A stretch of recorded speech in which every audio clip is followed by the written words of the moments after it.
لله الذي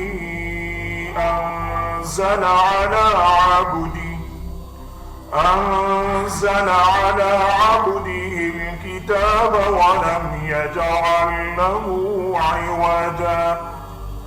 قيما لينذر بأسا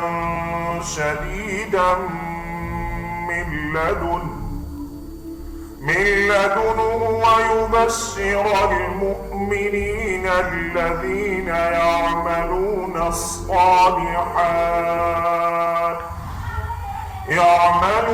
الصالحات أن لهم أجرا حسنا ماكثين فيه أبدا